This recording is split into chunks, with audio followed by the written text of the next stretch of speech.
Good afternoon, Fort Myers. Thanks for tuning in to our Fossil podcast. Today is a cold Thursday afternoon with some beautiful sunshine, and we hope you're excited to learn about some paleo magnificence. For this week's fossil, we chose to study the robust Australopithecus, also known as the Paranthropus. We are very excited to share what we learned with all of you loyal listeners, so let's dive back into time. The first fossil ever found for the robust Australopithecus was found in 1938 in Kromdraai, South Africa.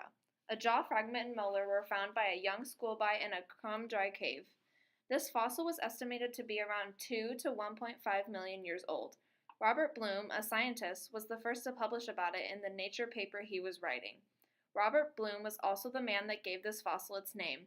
Another fossil of the same kind was found in 1984 in Makapansgat, South Africa. The fossil that was found was a juvenile hominid jaw. The bone was broken on both sides and missing its front teeth, indicating that this fossil got into a bit of a deadly scrap. Many people that studied this species believe that this fossil pointed towards a very violent past with these primates. But as it turns out, this kind of damage wasn't actually considered to have any connection to traumatic violence. There were also tools that were found alongside A. robustus in 1950. The discovery of these tools may indicate that this species may have used the bones as tools to dig up food from underground. They may have been digging for edible roots and or used them to excavate termite mounds. Fun fact, the robusts were living at the same time and sometimes in the same places as their cousins, the tool using Homo habilis 2 million years ago and as recently as 900,000 years ago, alongside habilis' descendant and our immediate ancestor, Homo erectus. This little beauty has been classified as a primate and comes from the suborder Haplorini. It also comes from the family Homidae. When the fossil was found, scientists found out that A. robust had very large teeth. This was most likely due to their diet. Based off the bones they found, they were classified as bipedal, meaning they walked on 2 feet. Their face was wide and dish-shaped due to a large zygomatic arches used to accommodate bigger muscles. The temporal muscles of A. robust were more massive than those of A. africanus, especially in males where they extended off the top of the skull and produced a sagittal crest. A. robust had a larger brain case than A. africanus and probably a larger brain, yet despite its larger brain case, A. robust has less of a forehead. The robust group of Australopithecus is united by a suite of cranial features relating to their feeding adaptation that made them extremely efficient at producing a great deal of force at their molars. These cranial features are thought to have been an adaptation of hard object feeding. For those listening who don't know what hard object feeding is, it means chewing tough foods like nuts and fibrous vegetables. In fact, these early fossils were even nicknamed the Nutcracker Man for this reason. Scientists believe that because of this, they were more capable of surviving during times when not much food existed. We have learned in this class, and pretty much any other science or biology class, creatures and animals evolve and adapt along with their environment. A big adaptation with the robust Australopithecus deals with the skull. The makeup of the cranium helps these species by allowing them to have big muscles to help them chew their food.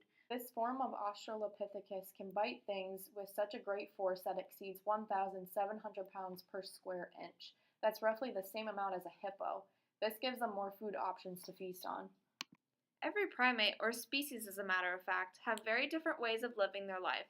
Some species live in trees, some species live in deserts, or some species even live with their parents. But when talking about the robustus and Anthropopithecus, we are talking woodland and savanna type areas. Savannas are usually covered with trees, so it can be assumed that these beautiful creatures spent a lot of their time in trees, but often walked around on the ground as well. Some fossils also determine that the Australopithecus robustus had a grip capable of using tools, like their close ancestors. Extended male growth in a fossil hominin species suggests an uneven sex ratio in favor of males for the known individuals of the South African Pleistocene hominid, Australopithecus robustus, and claimed evidence of an extended period of growth for the males of this species. This means the sexual dimorphism between males and females of this species differs greatly. It has also been proven that robust Australopithecines are polygynous and have the same type of social system as the silverback gorillas. This fossil podcast is going to take a quick break to take a caller. Let's take caller number 9. We're on the phone with Kaelyn. Kaelyn, you are number 9. Hi guys, want to hear a joke? Let's hear what you got. What do you call a paleontologist who never gets any work done? Lazy bones! Wow, that was a good one, Kaylin. You just want some more fun knowledge over this week's fossil. Welcome back. Here you see a cladogram summarizing the possible relationships among the various species of Australopithecus, Ardipithecus, Paranthropus. Try saying that 5 times fast. With regards to the differences noted by Robinson in the crania and dentition of Australopithecus and Paranthropus, they argue that they are minimal in number, magnitude, and significance, and for those that do exist, they relate primarily to the presumed differences in the body sizes of the forms. Wolff, for example, concluded that the morphological patterns displayed by both give the uniform interpretation of adaptation to a very heavily masticated herbivorous diet. Many workers have come to regard Paranthropus as simply a robust version of Australopithecus.